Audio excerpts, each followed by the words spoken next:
I see you plotting with your hate, and that's I'm plotting just to snatch it back. Never saw a meal. If I did, I like it all in cash. I don't like to stand still. My mind is like a minefield. Collect the whole bet, and I'm picking up the side deals. Cause nowadays everybody wanna talk, like they got something to say, but nothing comes out when they move the list. It's a bunch of bullshit, motherfuckers better not fall asleep on you. Nowadays everybody wanna talk, like they got something to say, but nothing comes out when they move the list. It's a bunch of bullshit, motherfuckers better not fall asleep on you. Nowadays everybody wanna talk, like they got something to say, but nothing comes out when they move the lips. It's a bunch of bullshit, motherfuckers better not fall asleep on you. Nowadays everybody wanna talk, like they got something to say, but nothing comes out when they move the lips. It's a bunch of bullshit, motherfuckers better not fall asleep on you. I remember back then when they slept on the kid. Now everybody asks for a verse from the kid because with the lead, bring the hearse with the pen, repeat over again, again and again. To the True Blue Podcast with your boy Yo Q. We here talking sports and politics and hip hop and everything else. This is a podcast where we use sports as a vehicle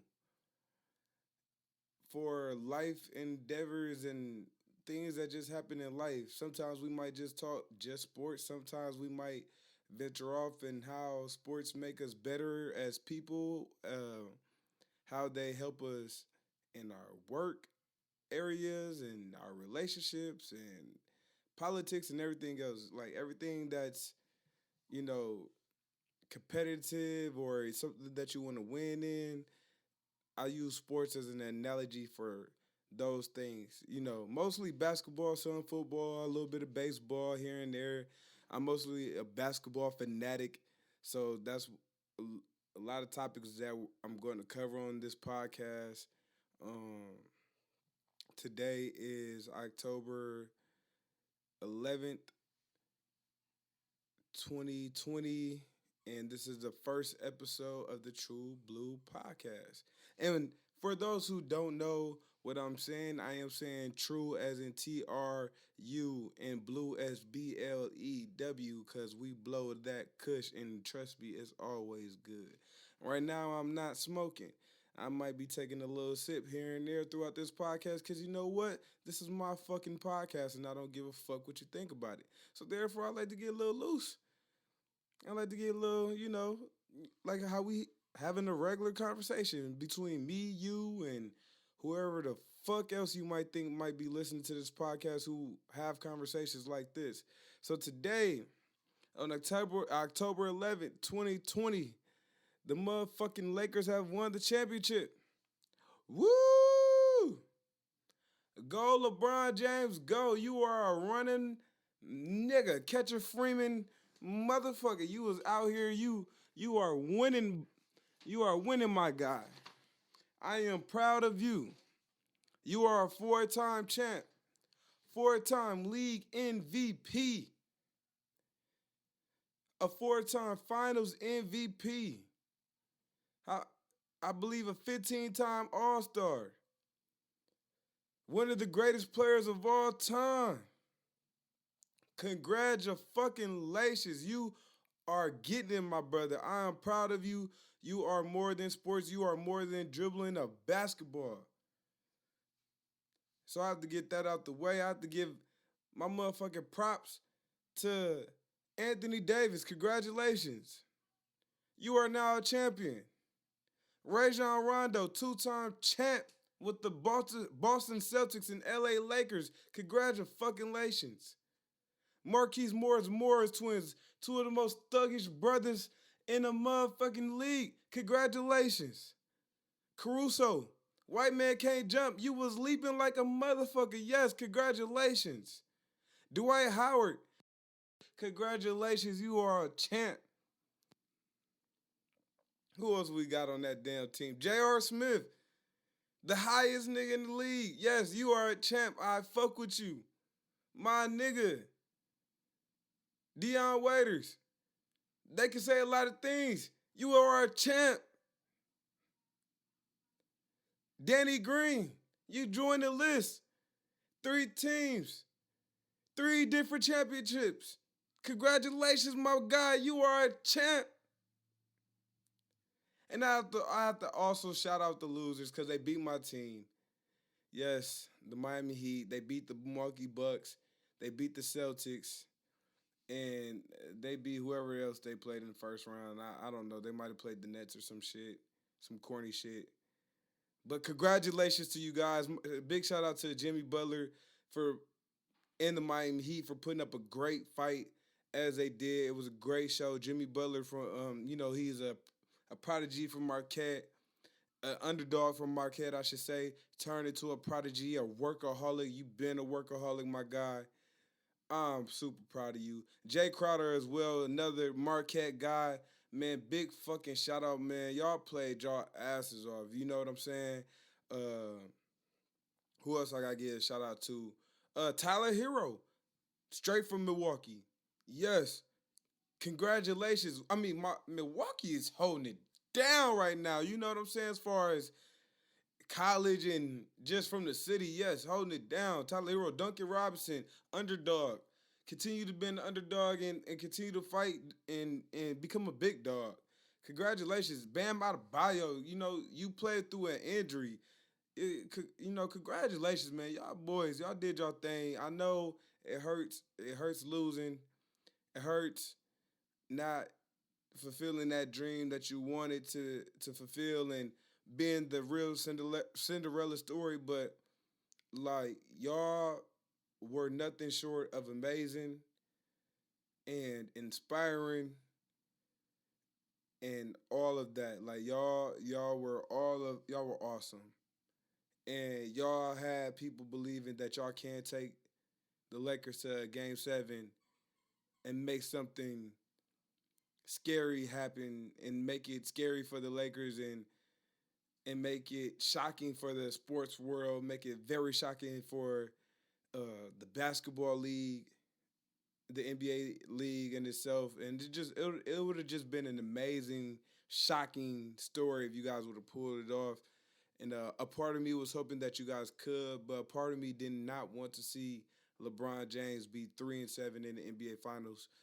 That would have just been, to me, an even tragic story because that man works really hard. So I was pulling for him, but a part of me will always pull for the underdogs because I always felt like an underdog, just like many other people here in America.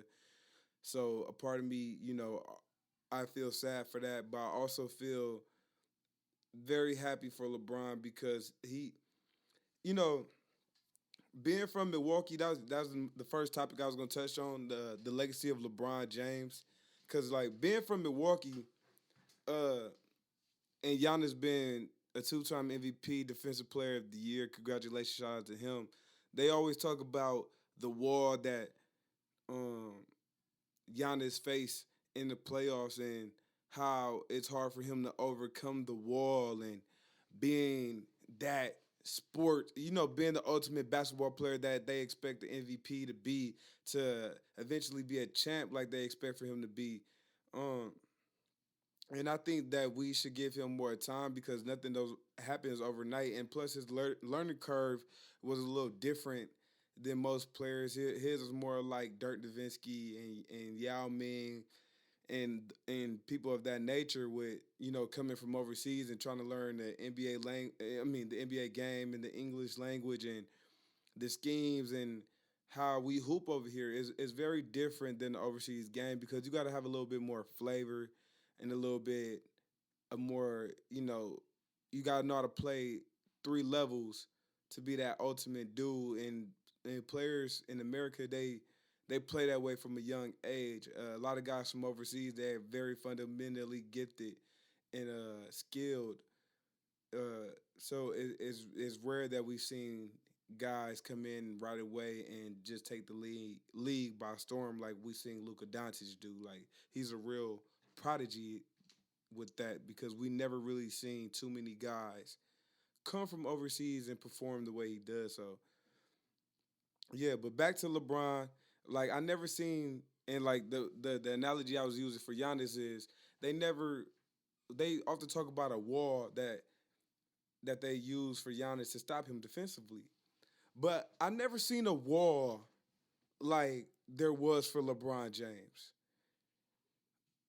The walls that he had to tear down and face has been tremendous. Um, since he came into the league. We could start with expectations. Number one, that was a giant hurdle and a giant wall to live up and just giant expectations to live up to. And then I will fast forward to the Golden State teams. Nobody in NBA history had to face that type of wall of a big three of that caliber and not have a big. Well, he did have a big three of his own with Kyrie and K Love. Okay. So Golden State was considered a big four. They was more like the Lakers of the 80s. They had Magic. Like the Lakers in the 80s had Magic, Kareem, James Worthy, Byron Scott, and all of those guys. And the only people that could compete with the Lakers at that point in time was Boston because they had a big three with Bird, Parrish, and McHale. But at the same time, the game was played at a much slower pace. Those dudes were shooting twos, and these guys are shooting threes. So I believe that the wall that LeBron faced was a bigger wall than Larry Bird, but that was a them Lakers teams. Them was great teams. It's not many teams who could beat Magic, Kareem, and James Worthy and Byron Scott, and that's a big five. You get what I'm saying? But again, we fast forward to LeBron James, Steph, Clay, Draymond, Kevin Durant. That's a big four All Stars, three superstars. We got a man who can score 60 points. They have a man that can score 60 points in 3 quarters. Steph Curry, he set the league lead. He's a league leader in 3-point shots made and attempted, and set the game record. I don't know if Clay broke that or not. I gotta check the stats. Y'all might have to correct me on that. Clay could have broke that when he dropped that 60 in 3 quarters. Kevin Durant, a superstar. He was widely known as the second best player in the league after LeBron James.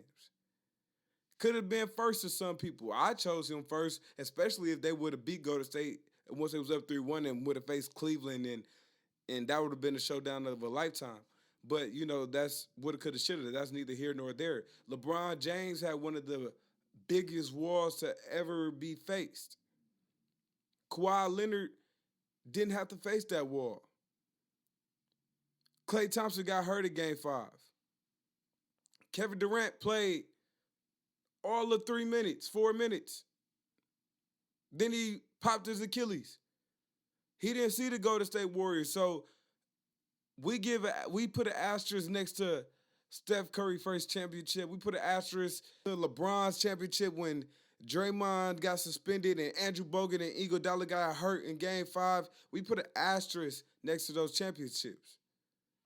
We got to put an asterisk next to Kawhi Leonard championship because he didn't face the real Golden State Warriors. He didn't face that wall. LeBron James did, and he did it twice. Nobody ever had to face that kind of hurdle. And LeBron James did. So now that he's a champion, a 4-time champion with the LA Lakers, I feel like this was a great accomplishment for him. Even though some of the people say this is the easiest championship that he's done had in his career, well, shit, he deserves it. In 2006, 2007, he was young, and he took his team to the finals to play the San Antonio Spurs. We all know who the Spurs was at that time. They had a big three, Manu, Parker, Timmy. That squad led by Greg Popovich, come on now. He had no chance. And then you fast forward to 2011, 2012, 13 and 14, then 15, 16, 17, 18, 19, 20. We all know how that went. 2011, lost to Dallas, okay. Big fail. After that, even Steven with the Spurs, you win some, you lose some. You beat a young OKC team, that's fine. You get credit. You come back down 3-1 from Golden State, big kudos. Look like the GOAT. Lost to a Kevin Durant led team with Steph and Clay 2 years in a row. Nobody does. Nobody, nobody was gonna get mad at that. Yeah, I got something to say probably later about that. Just how you played and how you kind of just quit in those series, and it looked like you didn't feel like y'all had a chance. And even though that you got there with your team, you didn't act like you had a chance. And that was one thing that was put lowered your ranking as far as a GOAT status to me is because you just clearly played like you knew y'all had no chance. But other than that, congratulations. So I feel like your legacy is where, in all perspective, I feel like LeBron James is one of the GOATs, one of the greatest players to ever play the game. Man, can't nobody knock this man. Everybody like to hate on him, talk down on him. But you can only talk down on somebody who's great, who make greatness look easy. So I would never really talk down on LeBron James. Like I said, the only thing that I really kind of knocked him for is when he was playing those Golden State teams with Kevin Durant, and he clearly knew that they were outmatched, and he played like that they were outmatched. And to me, that was the most disturbing part of those series to watch, and the reason why I didn't want to watch them. I'd rather have seen Boston play Golden State because they would have gave it a fight like they had a chance to win. Versus LeBron James with George Hill and Kyle Korver and all those other guys. It just didn't. He didn't believe in him. He just knew he was carrying him. Um. Yeah. So back to the 2020 finals. Playing Miami. LeBron in his 16th year, looking like he's in his 16th year, but looking very explosive and seasoned, knowing when to pick his spots, knowing when to shoot, when to pass like he always does. He just played a phenomenal series. Nobody can take nothing away from him because even though Miami wasn't the team that we wanted to see, Miami is a team that we got. He still beat the teams that other teams lost to. The Bucks lost to Miami. They beat Miami, so they beat the Bucks. The Clippers lost to Denver. They beat Denver, so they beat the Clippers. They beat Houston. They beat Portland. So congratulations. LeBron, I feel like I said, you're one of the greatest players of all time. I feel, just on career alone, you have one of the greatest careers numbers-wise. Um, you're one of the most inspiring players that I ever watched as far as using your voice for the movement, for the culture. But on basketball alone, I would have to say you fall three to me in my eyes. And I know my opinion isn't shit to you. You probably like, who the fuck is this dude from Milwaukee talking shit?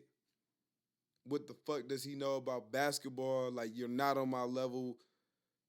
Yeah, God did not bless me to be 6'8" with amazing hops, and I wish I had it. I'm pretty sure a lot of other people wish they had it, but you got it, my friend. So since you got it, and since other players had it, and I'm comparing you to the players who I've seen and who I've studied and who I watched over time, I will rank you number three. In my eyes, I have Michael Jordan number one, Kareem Abdul-Jabbar number two, LeBron James, you'll be number three. My top five, I wanted to go Kobe 4, and then Magic 5, because I feel like just from how I studied the game, Kobe had two different careers, and he played with lesser talent than Magic Johnson, and he still managed to get it done twice, and he matched his career as far as championships. And Kobe was a pure dog. So I would have to put Kobe 4. And it hurts me because to put Kobe 4 because I would love to put him over LeBron. But like I said, like Kobe didn't have to face those hurdles as far as basketball teams like LeBron did, because who knows how many championships LeBron would have if KD didn't jump ship. KD might just have one championship instead of two. He might not have none at all. So these are the things that we're discussing. That's what I'm discussing today. So, LeBron, I feel like that's fair. I feel like, especially since your career has been in your own hands since you left Cleveland. You left Cleveland, you went to Miami by choice after you fulfilled your contract. You have that right. And then you went back home to Cleveland. You had that right. You fulfilled your contract. And then you went to LA. You had that right. You fulfilled your contract. You was a free agent. You have been in control of your own destiny since you left to Miami. So therefore, I'm not giving you too many excuses outside of the Kevin Durant Golden State Warriors. But other than that, since your career has been dictated by LeBron James, then I feel like that's the proper ranking.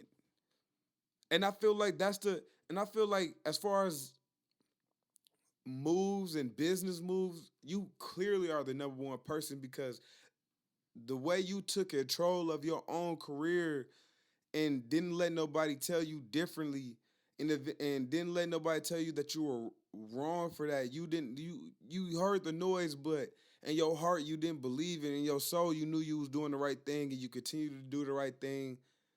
Um, I give all respects for that. I can never knock you for that. That's why I don't understand why people hate you for choosing your own destiny and not letting nobody else choose your fate for you. That to me is a slave mentality that you have broken for the community.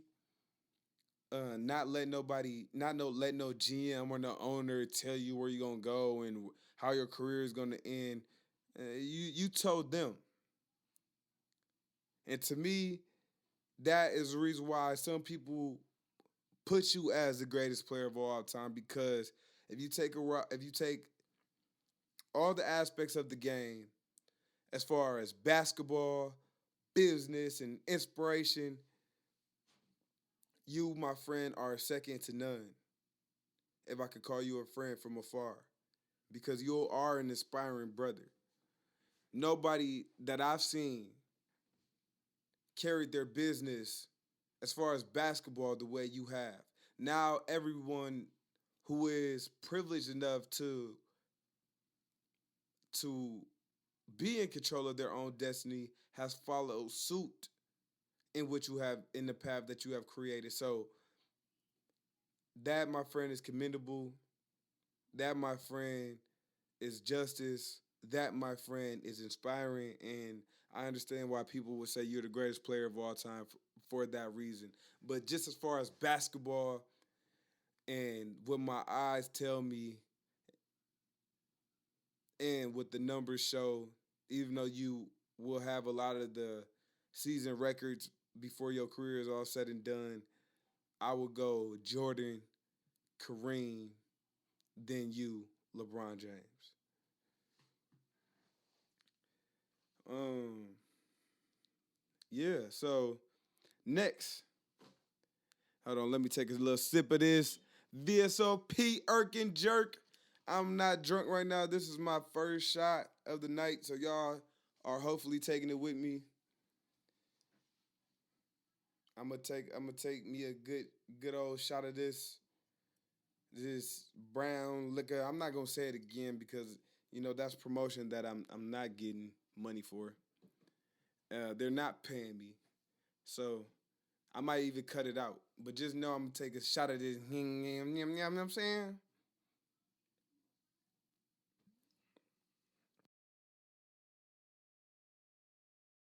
I love free speech. So next, I would like to talk about my man Anthony Davis. Anthony Davis, congratulations. You're a champ.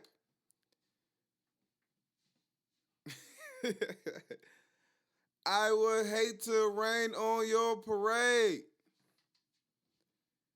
I don't want to. I feel like you're a great player. You're very skilled, talented. You do your thing. However, I am from Milwaukee, Wisconsin. I am a Bucks fan. Let me repeat. I am from Milwaukee, Wisconsin. I am a Bucks fan. Am I biased? Maybe. Slightly. But I don't like to think that I'm biased. I like to think that I'm a very, very logical person. That's the reason why I like to speak. That's the reason why I created this True Blue podcast. I feel like I'm unbiased when it comes to the truth. The truth shall set you free. And this is my truth. Anthony Davis, you're very skilled. You're very talented. You do your thing. You can shoot, dribble, score, pass, rebound, play defense. But you, my friend, are not better than my guy, Giannis Antetokounmpo, the two-time MVP, Defensive Player of the Year.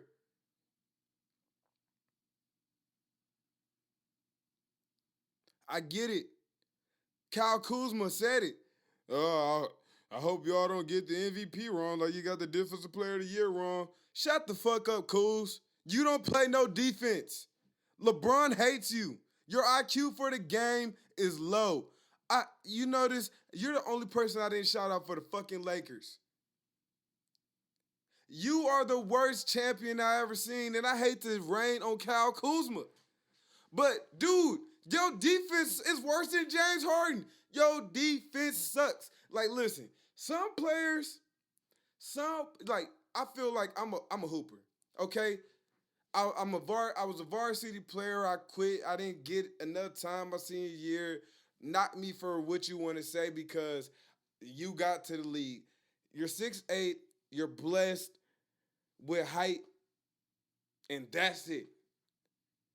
And you got, it's like you got liquid courage on the floor. You think that you're better than what you are, and it doesn't seem like you know, it don't appear to seem like you know the game.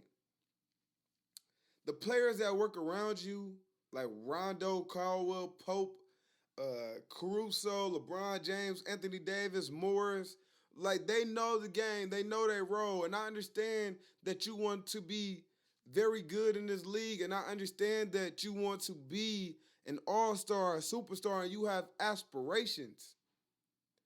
But in order to be a dog, in order to be a killer, you have to know what it takes to be a killer. You have to play on both sides of the court. You have to have an IQ of the game, and you got to know when to pass, dribble, shoot, and score. Triple threat offense. I apologize that you're getting this criticism for barely a varsity player. But you're getting it. Because despite my lack of athleticism and basketball recognition, I believe I know the game. And watching film on you is terrible. You don't even try. So, okay, this was supposed to be about Anthony Davis, but I'm pretty sure LeBron James hates you as a teammate because I just hate watching you play just like many other Laker fans, and I'm not even a Laker fan. But anyway, back to Anthony Davis. You are a very great player, but I do not think that you're better than Giannis Antetokounmpo. Why do I say that? It's not because that Giannis can shoot better than you. No, you clearly got that skill over him. It's not that he can rebound better than you. No, y'all clearly are hand in hand at that. But the thing that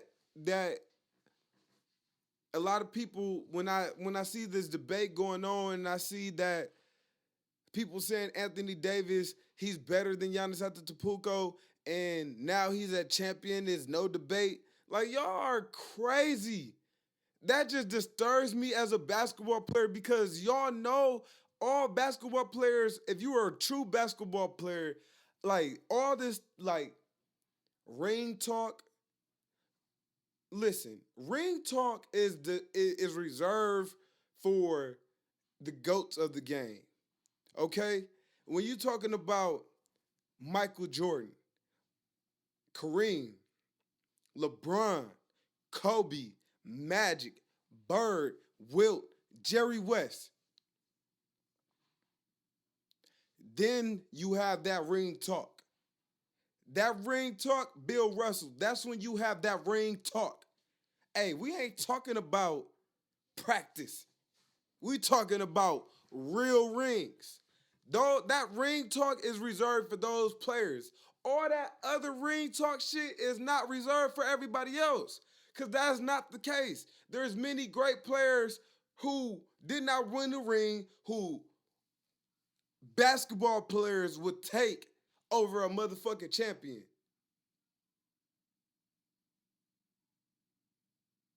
Scottie Pippen ain't in the same breath as Tracy McGrady. Well, you know what? Let me take that back. Cause Scottie Pippen, you know what? He is a motherfucker. He's in the same breath as Tracy McGrady. But now on the offensive end, on the defensive end, he is. But on the offensive end, he was like Scottie Pippen is to me one of the most underrated players. So I'm just gonna leave that alone. But okay, let me give you another one. Carmelo Anthony. He doesn't have a ring, but in his prime,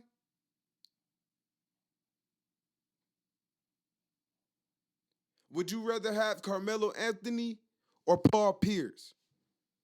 Like if you plug Carmelo Anthony on that Boston Celtics team with Kevin Garnett, Ray Allen, and Rajon Rondo, who would you rather have? You would rather have Carmelo Anthony. To me,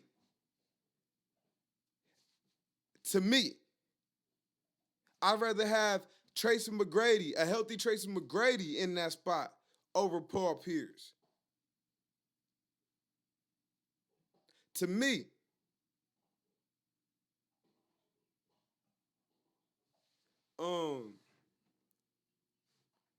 you're not going to say Rajon Rondo is better than Allen Iverson. You're not going to say that. These dudes have rings.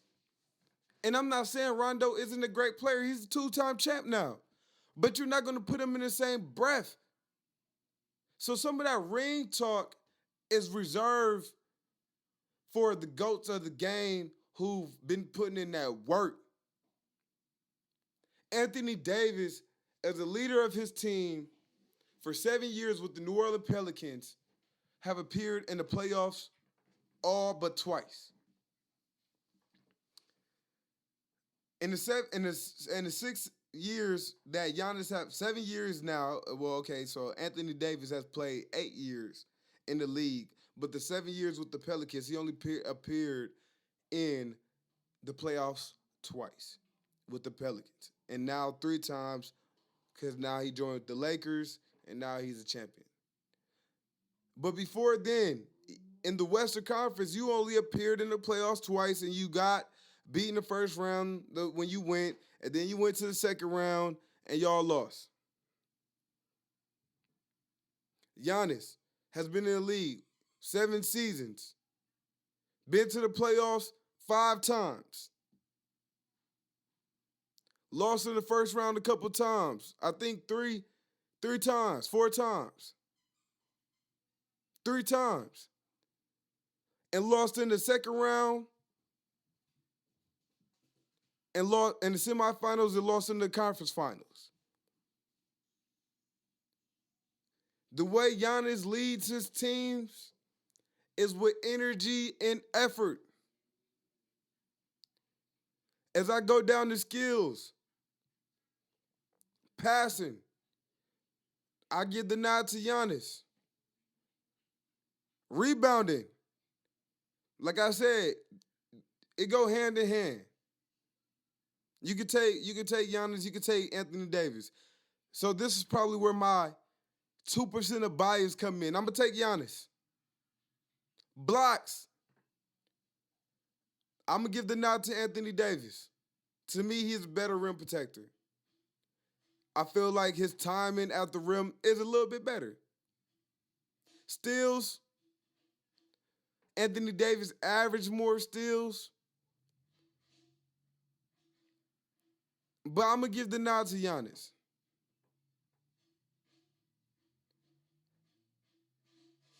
Scoring.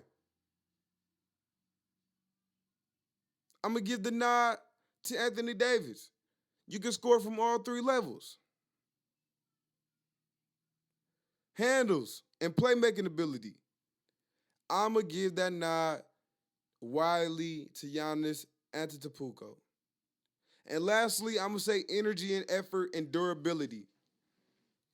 Because to me, energy and effort is a skill that separates players, great players from Hall of Fame players. And durability.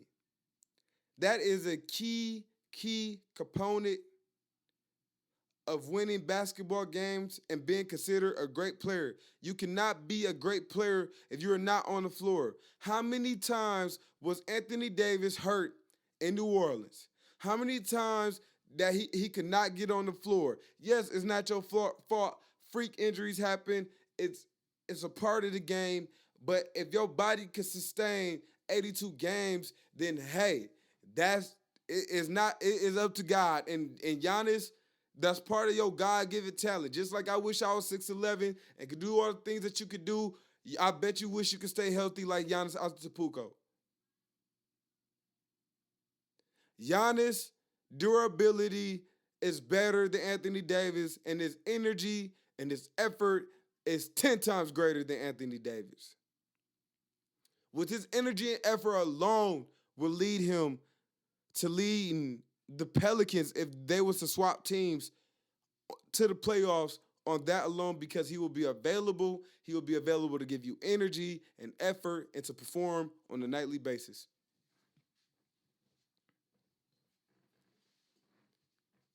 And you cannot put a price tag on that.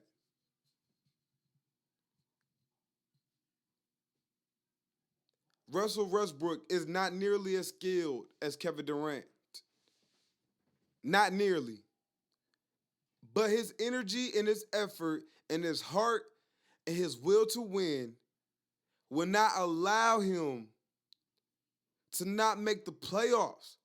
Despite not having a Paul George, despite not having a Kevin Durant, when he was there with Victor Oladipo and Adams, and he was just averaging triple-double. Maybe he was stat chasing, maybe he wasn't. But he led his team to the playoffs. He wouldn't let them fail. That is what a superstar does, despite what the fuck y'all think about Russell Westbrook. He gets it done. Yes, he lost in the first round, but he got him there.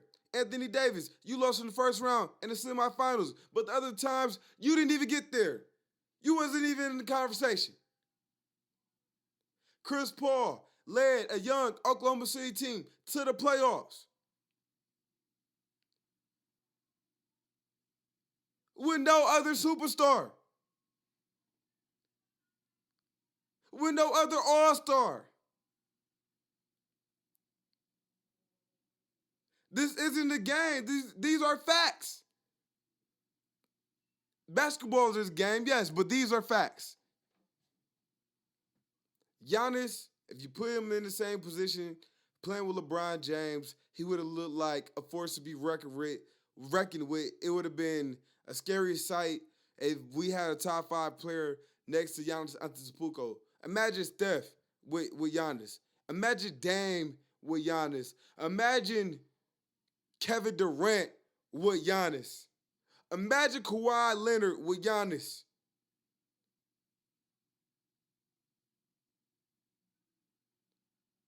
It was an argument for Anthony Davis being top 5. Giannis was top 5 already. And now that he's paired with LeBron James and everybody get to see his talent on the world stage and been in the NBA Finals.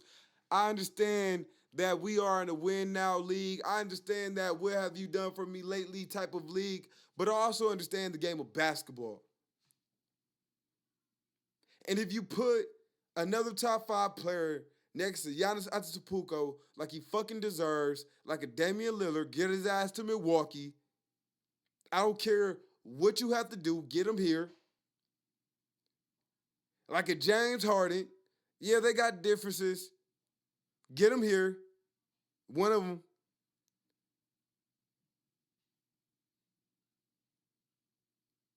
It would be a scary sight for the league.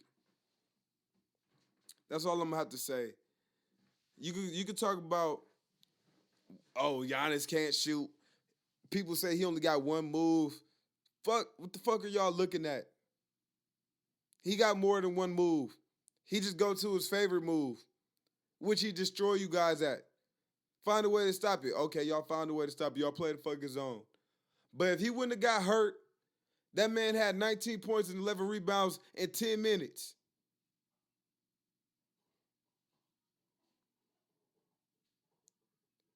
I believe we would have came back down from 3-0 and beat Miami 4 straight times. Call me a dreamer. I already said woulda, coulda, shouldas is woulda, coulda, shouldas. But he got injured. And I just said durability is a motherfucker. So therefore, him not being available showed why it hurts not being on the floor. Anthony Davis.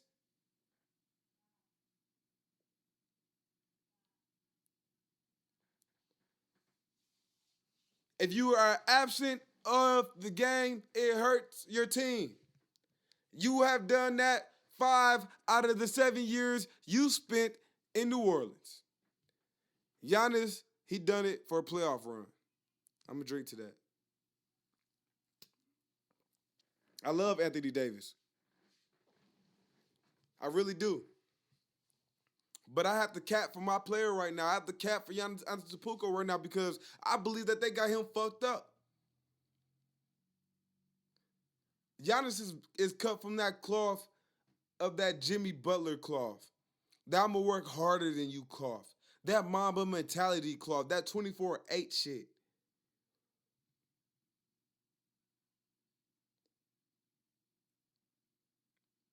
That's not a cloth a lot of people are cut from. And I don't believe that Anthony Davis' energy and effort and his will to win he do not got the same cojones as Giannis Antetokounmpo. And if we had teams that can match each other's talent, it wouldn't be a discussion. And matter of fact, we didn't have LeBron James on our team, and it was just a discussion this year, and people were highly upset that we did not make the finals. So, and it was extremely disappointing that we didn't make the finals. So, that just shows you where we at without two top 5 players on our team. That shows you the level Giannis is at compared to you, Anthony Davis. I'm sorry to feel like I'm coming at you on the day that you have won your first NBA Finals, the day that you become a champion, the day that you are world renowned and highly recognized. But I just have to, give my 2 cents. You could give 2 fucks from a guy that barely played varsity and got cut by his fat ass coach. Hi, Mosler. Yeah. So, next I would like to talk about Jimmy Butler.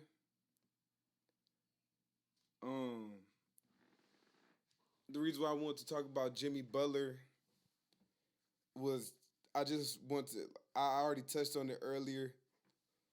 I just wanted to give him major kudos and respect for the effort that he showed in the finals and in the playoffs.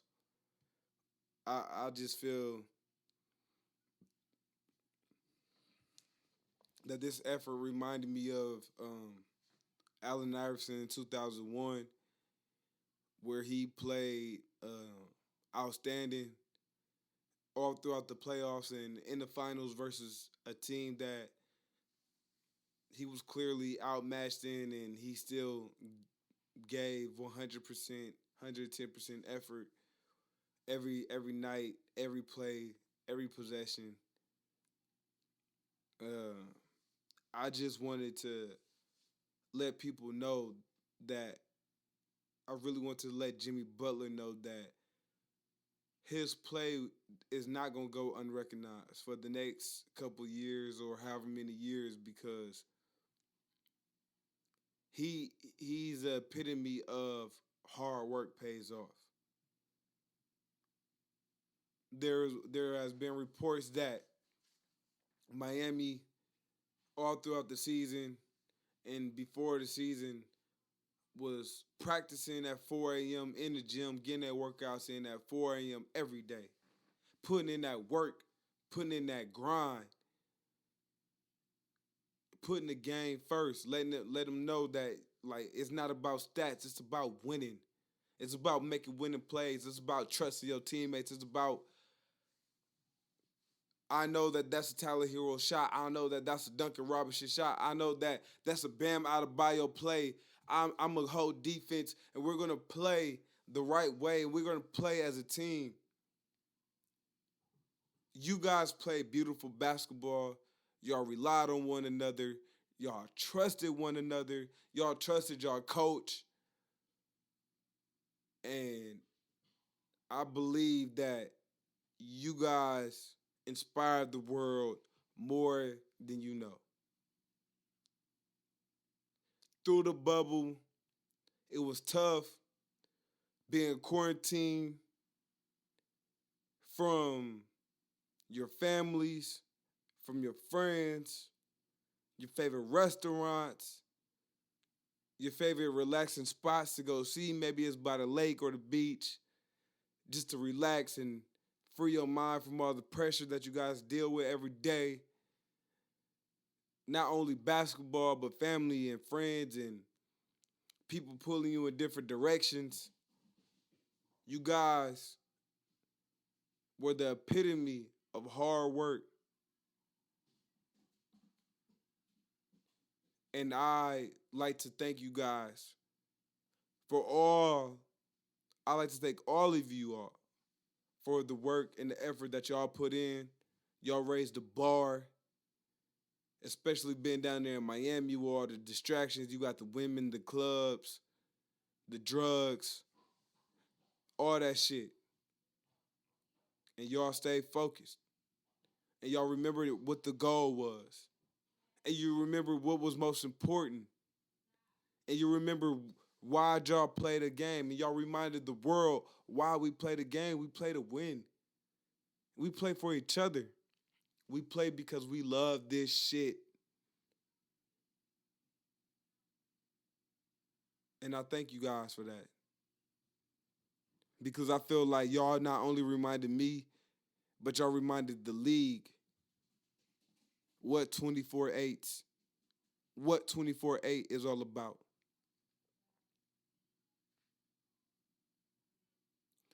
I know that that Kobe played for the Lakers and he never played for Miami, but you guys had the Mamba mentality. And that's why y'all made it to the finals. That's why you guys had a chance. And to me, even though it might not be the highest ratings and people might want to see the Bucks or the Boston Celtics, but I would rather have it no way because, like I said, you guys represent 24/8, 365. And y'all deserve to be there. And if y'all won, y'all deserve to win. So thank you, Jimmy Butler. Thank you, Miami. Thank you, Eric Spoelstra. Thank you, Pat Riley. Thank you, Tyler Hero. Thank you, Jay Crowder, Andre Iguodala, Kelly Olynyk, Bam Adebayo, Goran Dragic, Dunn,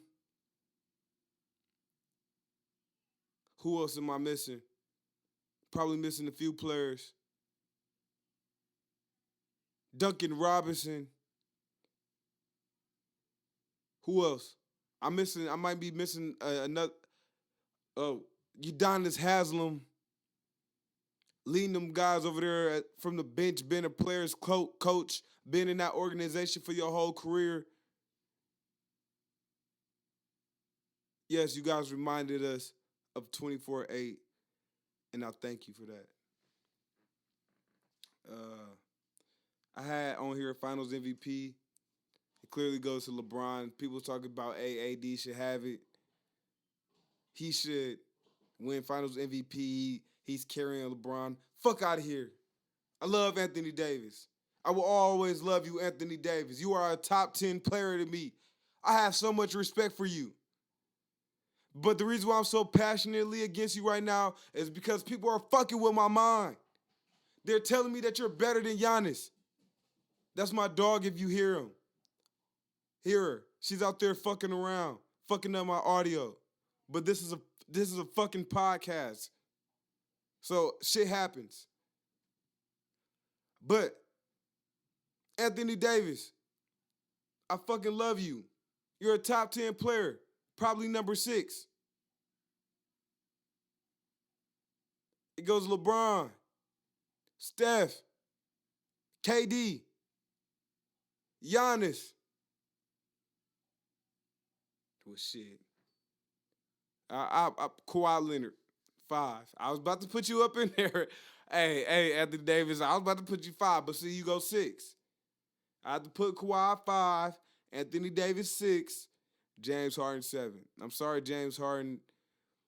You scored a ball at a historic rate, but that's all you do.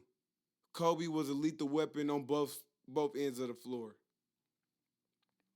You can't just get it done on one side of the court for me.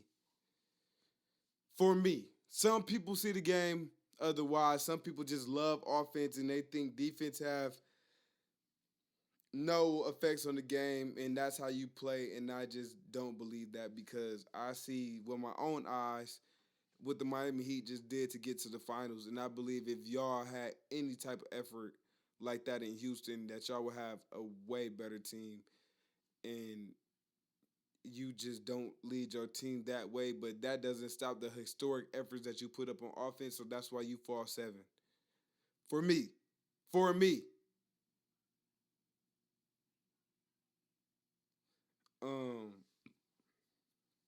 Yeah, so Anthony Davis, 6. You'll be 6 for me.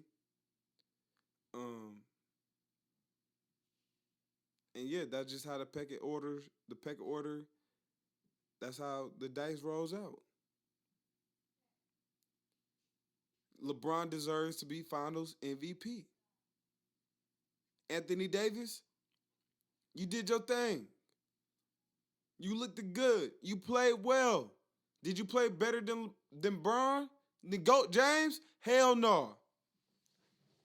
Because without GOAT James, you would not be in that position. And Rondo made y'all look like fucking superstars. And Rondo always makes you look like a superstar. The superstar that you are, I should say. But he allows your game to flourish in the way that it should look.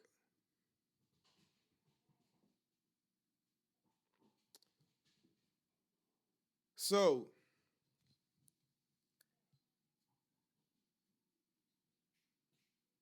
I believe that people was talking that you should be Finals MVP, that you were the leader of the Lakers, and that's bullshit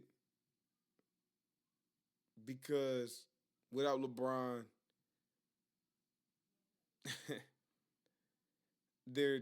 without LeBron, like none of this shit would happen. So he just deserved to be Finals MVP, and I'm gonna leave it at that. I'm not gonna shit on you. Like I said, you're a top 10 player, number 6, and it's hard to shit on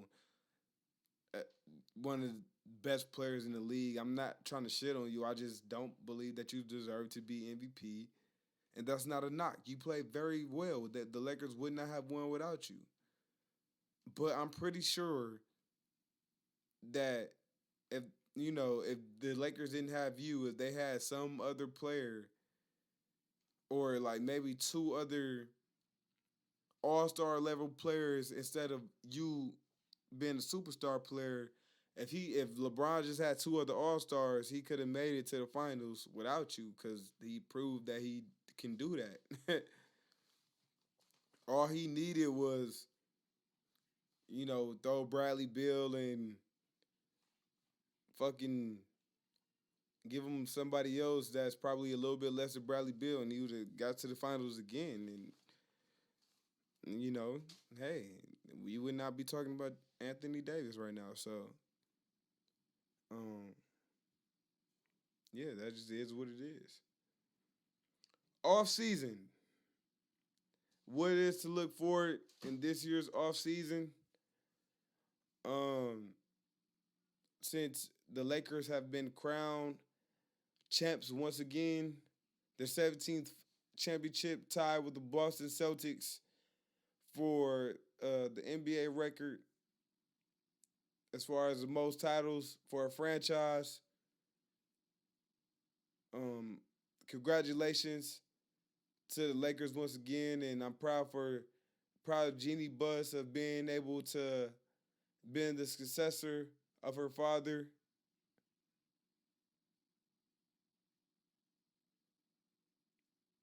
And I'm happy for the city of LA because I believe, even though I wanted Milwaukee to win the championship so bad,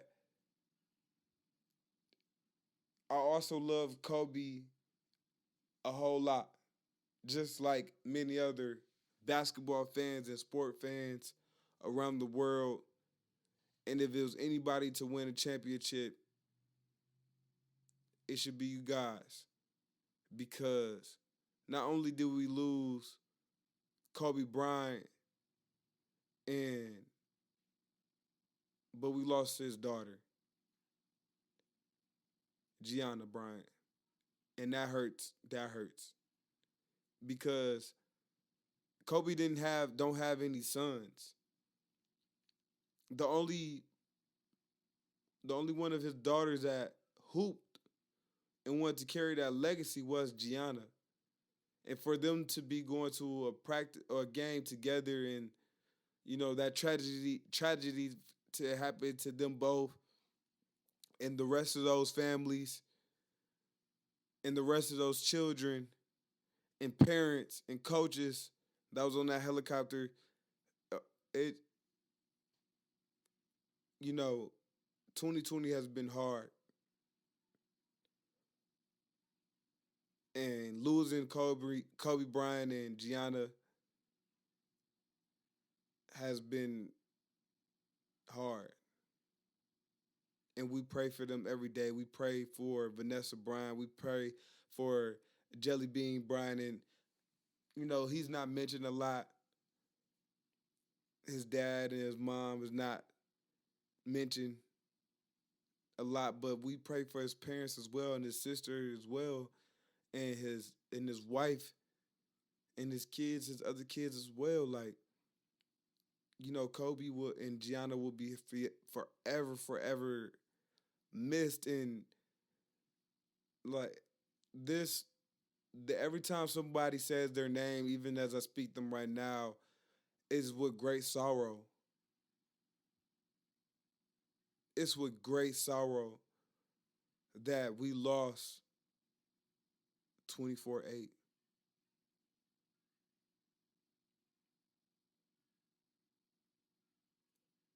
And I hope that Vanessa and the rest of their daughters and Jelly Bean and his wife found some type of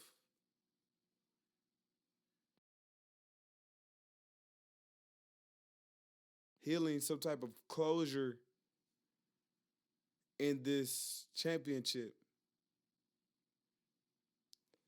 The Lakers won in 6, 4-2, flip it around, 24. Kobe Bryant number. 2 times 4 is 8. Kobe Bryant number. It almost like it happened on purpose. Like the world worked that way on purpose. Like it means something. And it probably is a definition of something that I've yet to discover that somebody else might know. But yeah, that city deserve this championship for Kobe. And I couldn't be more happy for any other city at this moment. Um, so yeah, shout out to the Bus family, shout out to the Bryant family, shout out to the Laker, shout out to Laker Nation. I hope this championship give you guys some closure, some healing, some enlightenment that Kobe is still with you guys every step of the way, inspiring basketball players, football players, and athletes all around the world with the Mamba mentality because you guys deserve it. And we deserve to be inspired by him and his late daughter.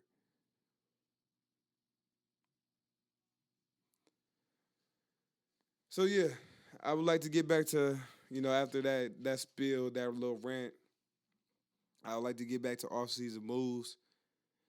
Um, we have free agents. We have Anthony Davis. He has a player option. Brandon Ingram, a restricted free agent. Jake Crowder, Goran Dragic, a slew of other players, DeMar DeRozan, Danilo Gallinari. These are just some of the high-profile free agents across the league that teams might have interest in as we go into the 2021 season. I'm not sure if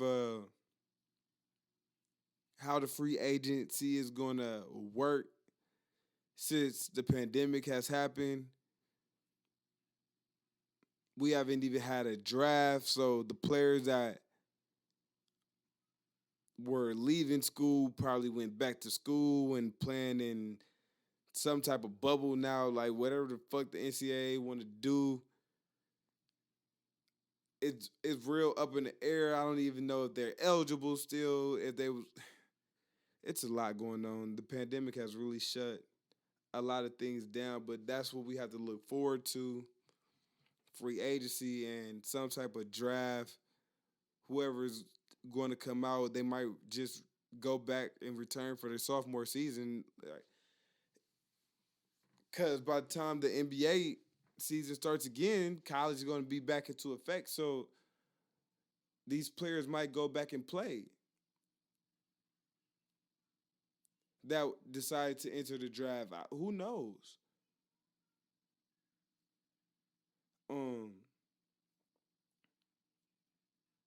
So therefore, since free agency is and the draft is still up in the air and we don't know too much about it at this moment in time, I'm not going to speculate too much on where players might go based on the reports that I've read. I'ma just speculate for what I want to see, for what I want to see my team do, the Milwaukee Bucks. I'm gonna limit my perspective to just the Bucks right now because, like I said, it's just too up in the air for me to think about what the NBA is going to do, and I'm not in that chair. I could give my opinion on what they think they should do, but it's so broad, and it's a space that we never been in. I would think they would start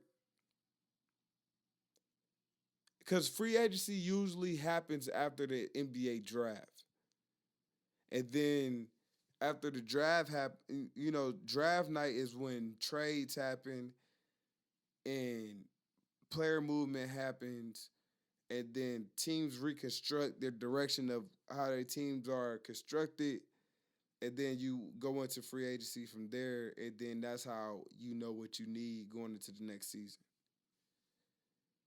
So now that the draft hasn't happened, um, or has a set date, I'ma just speculate on what I think the Bucks moves should be. I believe the Milwaukee Bucks are in a good position, but I also believe that they're in a frightening position. Giannis has a player option after this year. He could go be a free agent. He doesn't have to resign. This could be the last year that he ever plays for the Milwaukee Bucks. That's a frightening position. Another frightening position is that the Milwaukee Bucks have little to no assets to offer any team because they let Malcolm Brogdon walk,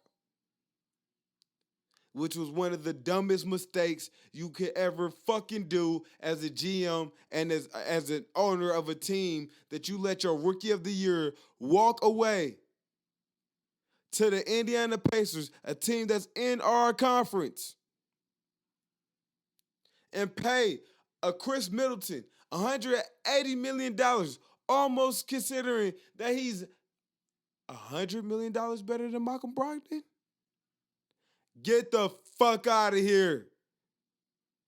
He is not $100 million better than Malcolm Brogdon. Yes, he was eligible for the max contract. But you know what you do if you're a good organization?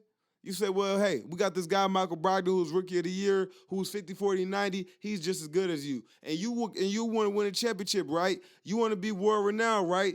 Then you should take $140 million and let us give him $110 million because we need the both of you guys. But instead, no, you let your rookie of the year, one of the most improved players in the league, walk away for Wesley Matthews, Kyle Korver, and some other players. Fuck out of here. If I was a GM, if I was an owner, I would have smacked John Horst for that fucking idea. But see, that's the difference between a basketball-minded person and a business-minded person. They're like, well, we can get these guys and they can add up to Michael Brogdon. They didn't.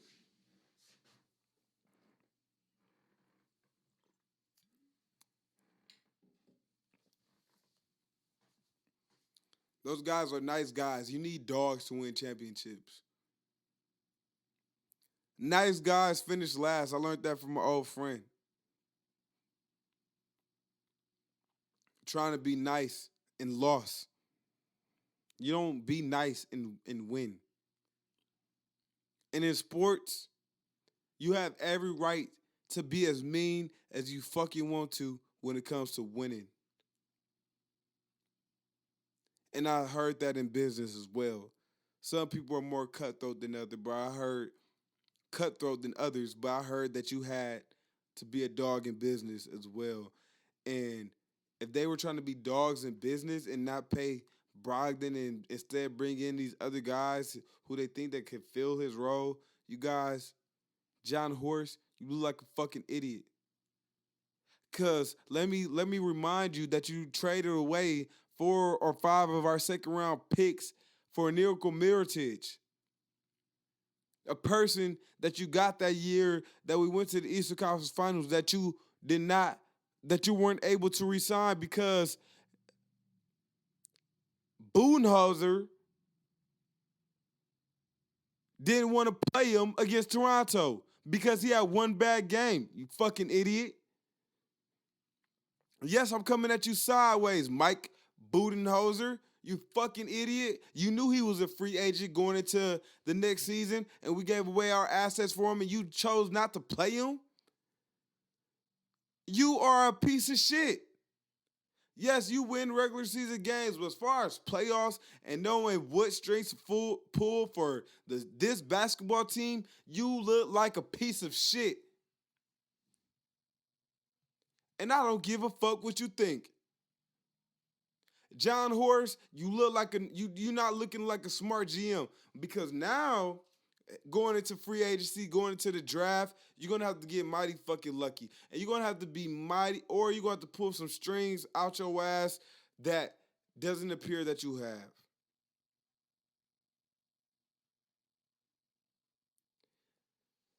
If the Bucks and Malcolm Brogdon and Giannis Antetokounmpo and Chris Middleton and Eric Bledsoe couldn't get it done this year, you would have still had Malcolm Brogdon to package away for trade bait to another team. Chris Middleton, you could have kept Brogdon and traded Chris. But now you just stuck with Chris and Eric Bledsoe that everybody knows that he can't shoot. And a Wesley Matthews who's older and who had an Achilles injury. And a Kyle Korver who's 39 years old. What the fuck are you doing?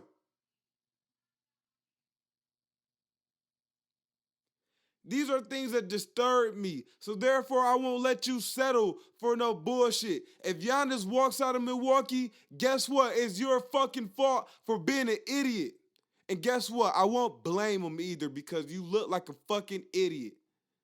So therefore, John Horst, pull a rabbit out your motherfucking ass and do some fucking tricks and make Mike Budenholzer do some fucking hula hoop. Because that's what it's going to take to bring a championship to Milwaukee now and for Giannis Antetokounmpo to stay. You fucking idiots.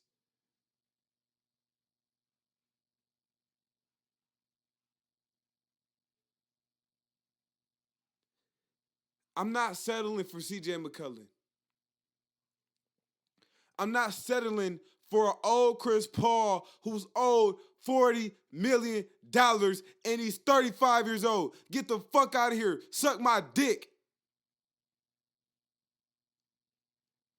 We traded Ray Allen for Gary Payton. That will not happen again. Suck my dick.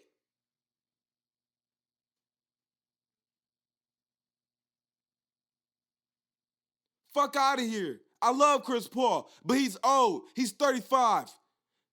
He's not in his prime no more. You should have got him 2 years ago from the Clippers instead of letting Houston get him. Suck my dick.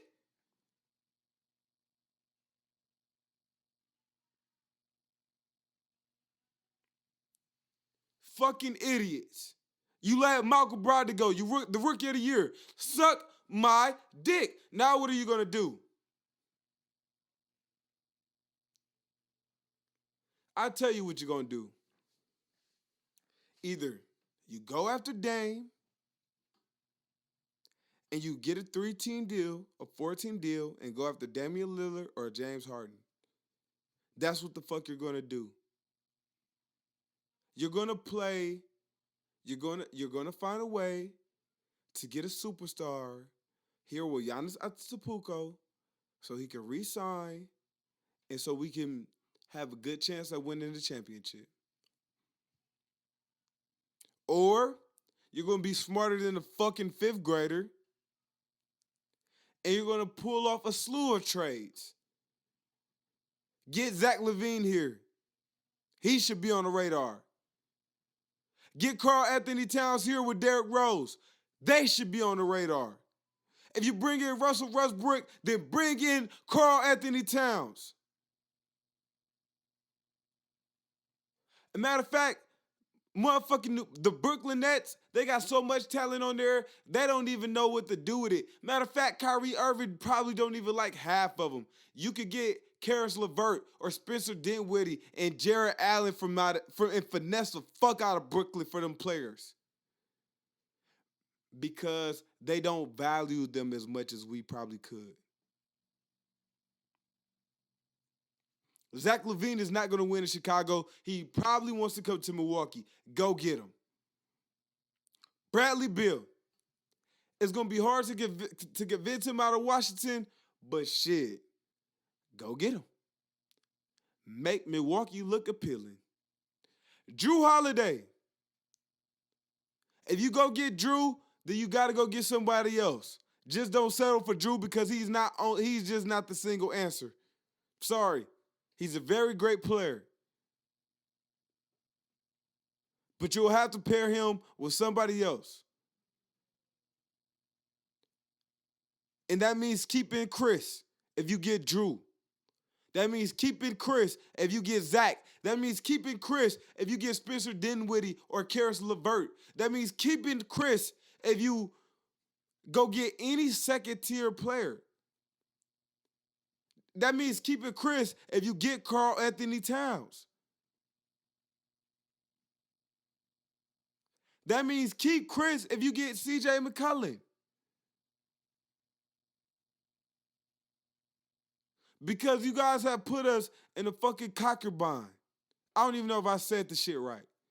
But you guys put us in a bind that now is in a hole that's going to be difficult for us to get up out of. So therefore, do motherfucking tricks and hula hoop with your dumb asses. And you know why I'm coming at you guys that sideways? Because that's how the fuck y'all make us feel here in Milwaukee. A small town market can win championships if you don't have dumb fucking GMs fucking up your team. You need basketball people who know basketball. And you guys don't know y'all don't look like y'all know basketball. There's a guy in Orlando named Terrence Ross. He was giving you guys 30. You could go get him up for a small trade for somebody like George Hill. He's a killer. He's going to get a bucket. If you get Terrence Ross and Zach LaVine, you put them on the team, you got a chance.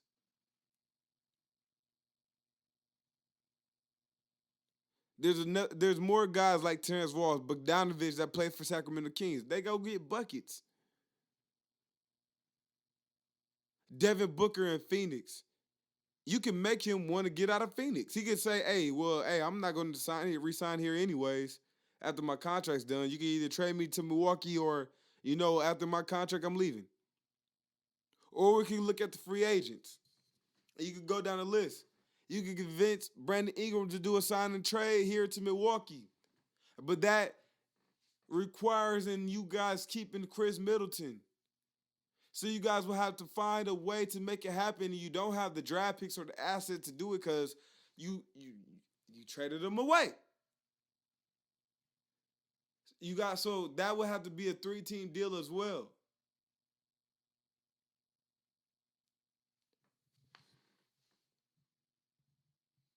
DeMar DeRozan, he has a player option. If he opts out to be a free agent, he is looking to win a championship. He doesn't want to win one in Toronto. They traded him.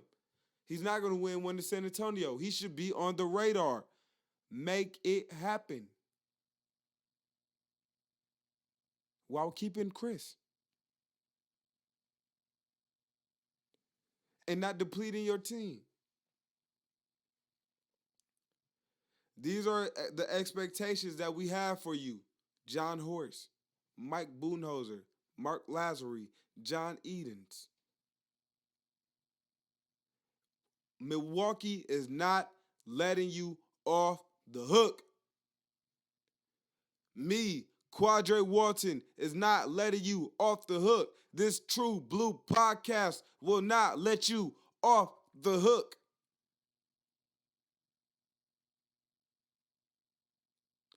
You motherfuckers are on the clock.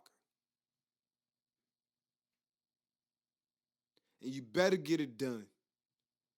You guys' not lives, but careers are in jeopardy. You all will look bad.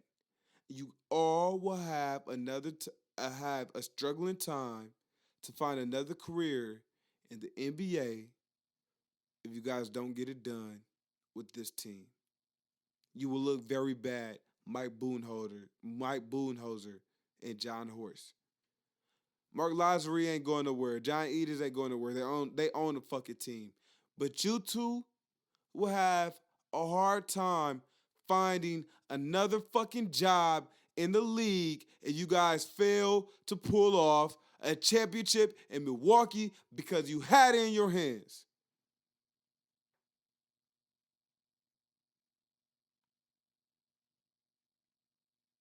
Get it done.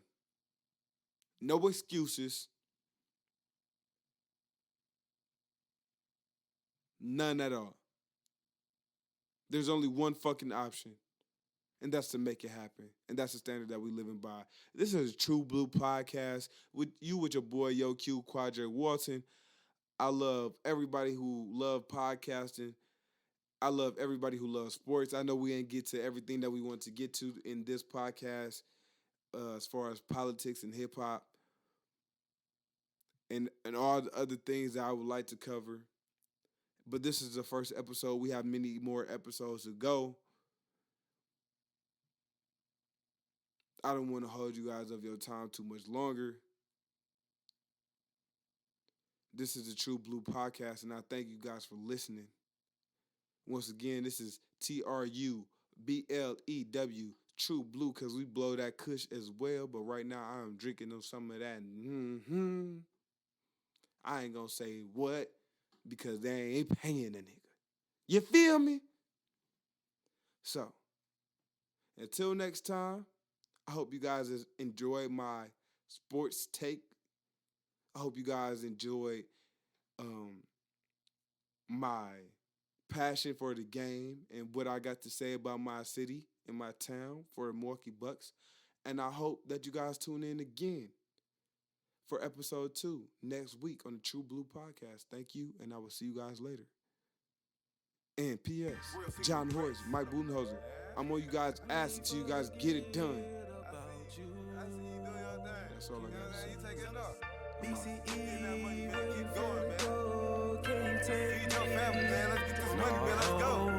Nowadays, everybody wanna talk, let the guy something to say, but nothing comes out when they move the list. It's a bunch of bullshit, motherfuckers better not fall asleep on you. Nowadays, everybody wanna talk, let the guy something to say, but nothing comes out when they move the list. It's a bunch of bullshit, motherfuckers better not fall asleep on you. Nowadays, everybody wanna talk, let the guy something to say, but nothing comes out when they move the list. It's a bunch of bullshit, motherfuckers better not fall asleep on you. Nowadays, everybody wanna talk, let the guy something to say, but nothing comes out when they move the list. It's a bunch of bullshit, motherfuckers better not fall asleep on you.